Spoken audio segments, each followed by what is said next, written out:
Beginners focus नहीं कर पाते बड़े शोल्डर में, उनका मेन गोल हमेशा बड़ी चेस्ट एंड आर्म्स रह जाता है एंड शोल्डर थोड़ा सा नेग्लेक्ट हो जाते हैं बिगिनिंग में, क्योंकि चेस्ट ही ट्रेंडिंग में चल रहा है। लेकिन shoulder is the unspoken hero और इग्नोर्ड मिडिल चाइल्ड।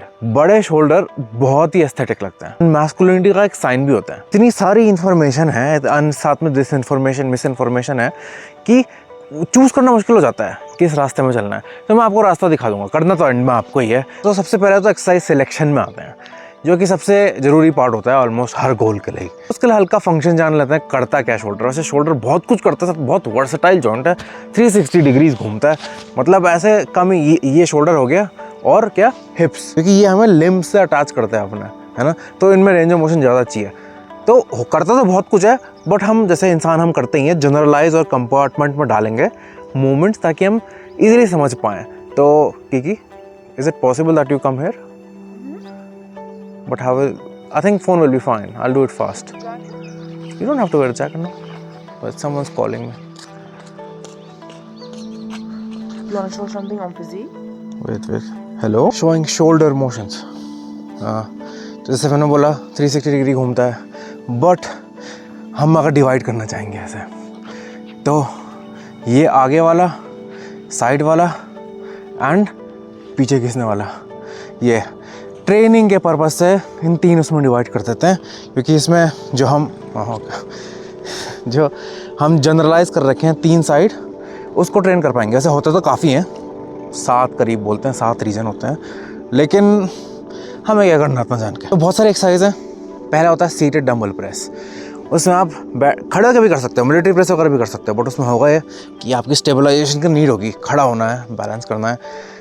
तो वो बहुत अच्छी स्किल है, आनी चाहिए। एंड मैं बोलूँगा ट्राई करो, पर वो मैक्सिमाइज नहीं है मसल ग्रोथ करने के लिए। बहुत अच्छी खासी मसल बनेगी उससे भी, ऐसे टेंशन की बात नहीं है ना। तो वो भी चूज़ कर सकते हो, बट यू शुड नो कि आप किस चीज़ के लिए साइन अप कर रहे हो।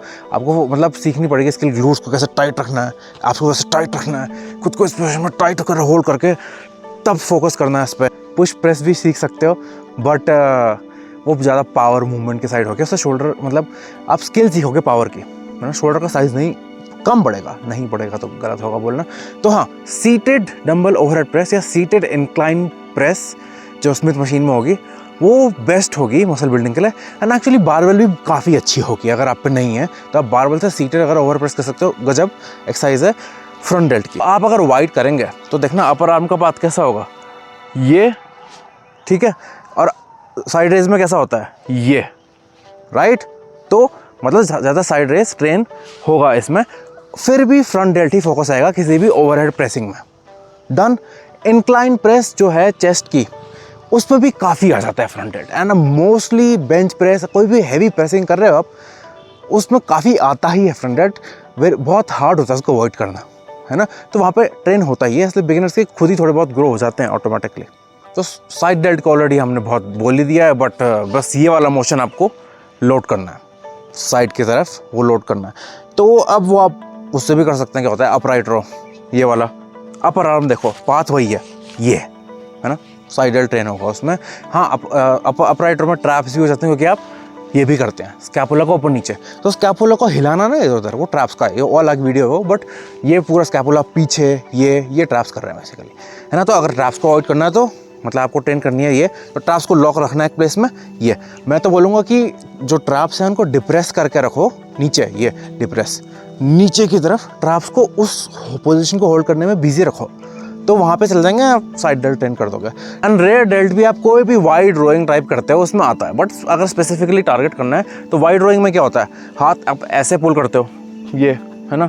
अब आप अपर हाथ को सीधा कर दो, आइसोलेशन हो जाएगा थोड़ा सा रेयर डेल्ट का, तो उसमें बस ये वो मतलब वहाँ से पुल कर रहे हो। तो अगर ग्रेविटी हमेशा नीचे है तो आपको नीचे को बेंड होना पड़ेगा, तब ये समझ रहे हो। लेकिन बात ये है कि उसके आसपास इतनी बड़ी स्ट्रॉन्ग मसल्स है ट्रैप्स, तो मोस्टली वो ना टेक ओवर कर लेती है बिगिनर्स के लिए स्पेशली, क्योंकि उनको टेक्निक में वो मास्टरी नहीं है ना। तो इसलिए ये सीखना थोड़ा मुश्किल है। एक क्यू जो मुझे अच्छा लगता है वो ये होता है कि पूरे टाइम बाहर की साइड पुश करना है एंड चेस्ट ऐसे स्कैपुला डिप्रेस करके रखनी है, ऐसे नीचे को टाइट, एंड बाहर की साइड टच करते रहना, बाहर की साइड, एंड पीछे को पुल करना है। तो आप ऐसे खड़े खड़े करोगे ना, पीछे को पुल करते हुए, रेयर डेल्ट स्क्वीज करते हुए, कोई फोर्स भी नहीं आपको फील होगा।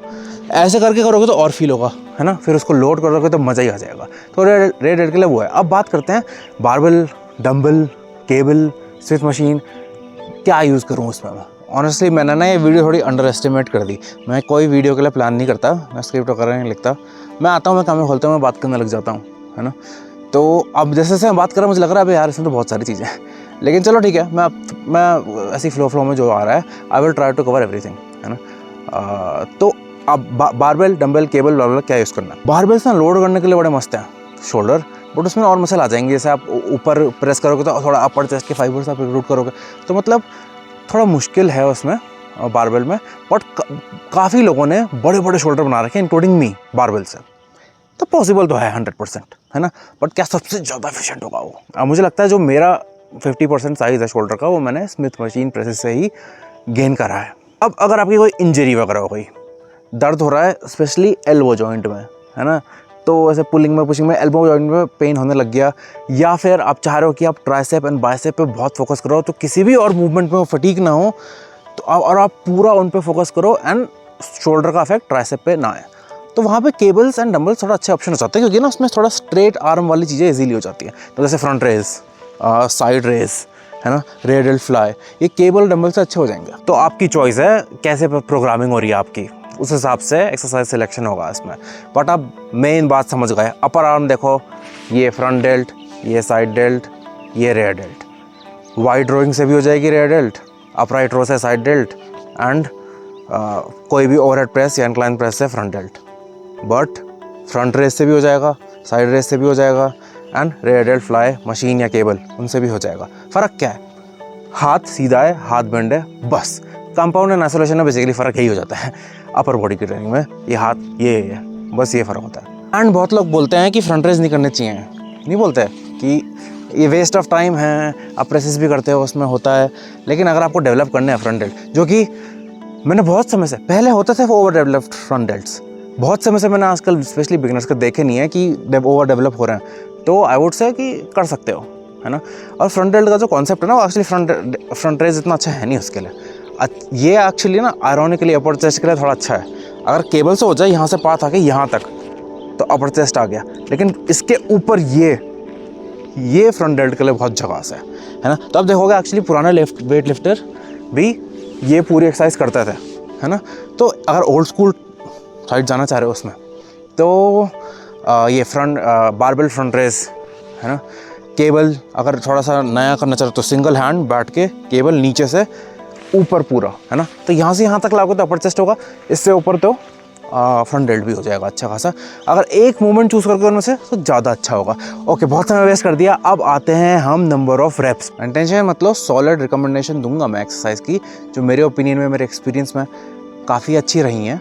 अभी मैं आपको जनरल समझा रहा हूँ पूरा, कि आपको सोचना कैसे है ना, कि कोई अच्छा बुरा क्यों कैसे बनता है। तो रेप रेंज शोल्डर का कुछ मैजिकल नहीं है, ठीक है, सेम ही है ऐसे हर पार्ट का, ऐसा कोई ऐसे मसल मैजिकल नहीं होता कि लोअर बॉडी में ज़्यादा रेप्स, जैसे काफ़ी कोचेस बोलते हैं, है ना। मसल इज़ मसल, तो सेम अगर आप उसे थोड़ा ट्रेन करेंगे 6 से 8 के रेप रेंज में अच्छे से लोडेड, तो वो बड़ा गजब रहेगा। बट होता है कि शोल्डर काफ़ी प्रोन टू इंजरीज वाला जॉइंट होता है, क्योंकि होता है उसका इतना सारा रेंज ऑफ मोशन है, तो चांस ही ज़्यादा है इंजरी का। तो स्टार्टिंग में जब आप बिगिनर हैं, आपको टेक्निक नहीं आती, यू आर विंगिंग इट, जो कि सभी करते हैं एक टाइम, तो उसमें थोड़ा सा ज़्यादा ही रेप रेंज रखें, है ना। ज़्यादा मतलब व्हाट आई मीन बाय ज़्यादा है थोड़ा सा light weight is what I mean, है ना। थोड़ा स्किल सीखें, फिगर आउट करें, देखें कि यार कैसा टेक्निक में फोकस करें शोल्डर में स्पेशली। फिर वो हो गया तो 6 से 8 रेप बेस्ट। अब काम कितना करना है, सेट्स कितने करना है, तो वो डिपेंड करेगा, है ना। ये बहुत ही हार्ड क्वेश्चन है आंसर करना, क्योंकि शोल्डर बहुत सारे चीज़ों में इन्वॉल्व होता है। तो आपकी और प्रोग्रामिंग कैसी दिख रही है? अगर आप बहुत प्रेसेस एंड वाइड रोज कर रहे हैं प्रोग्राम में, तो यार मेनली साइड डेल्ट में फोकस करके और का वॉल्यूम थोड़ा कम ही रखेंगे। अगर ये हो रहा है कि चेस्ट के लिए आप मोस्टली आइसोलेशन, चेस्ट फ्लाइज ये कर रहे हैं, तो हम थोड़ी सी प्रेसिंग डाल सकते हैं, ओवरहेड प्रेसिंग, है ना। वॉल्यूम का आंसर थोड़ा टफ है, बट डायरेक्ट वर्क अगर आप कर रहे हो शोल्डर का, तो मैं बोलूँगा एक दिन में 4 सेट किए जा सकते हैं, 4 से 6, ठीक है। 6 थोड़ा हायर एंड में हो जाएगा अगर आप 2 साइड एक साइड को दो, है ना।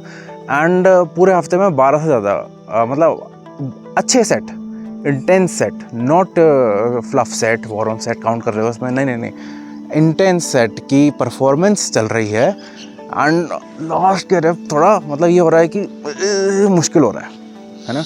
वो वाले सेट बता रहा हूँ मैं। हाय चिड़िया, ओके ब्रो। फ्रीक्वेंसी में यही है कि अगर हफ्ते में 2 बार करेंगे तो मिनिमम मैं बोलूँगा 2 बार तो करना ही है, पर 3 बार हो सके किसी अच्छे प्रोग्राम के साथ तो 3 बार कर लो, कोई दिक्कत नहीं। तो फाइनल थॉट्स बता देते हैं। प्रैक्टिकल पर्पस के लिए 3 हेड में डिवाइड है। आगे वाला हेड, फ्रंट हेड के लिए मैं बोलूँगा स्मिथ मशीन ओवरहेड प्रेसेस गजब। अगर रेस्ट वगैरह में इशू है तो डंबल में स्विच कर सकते हो, तब कोई दिक्कत नहीं है। साइड डेल्ट के लिए मुझे तो केबल साइड रेसेस बहुत अच्छे लगते हैं।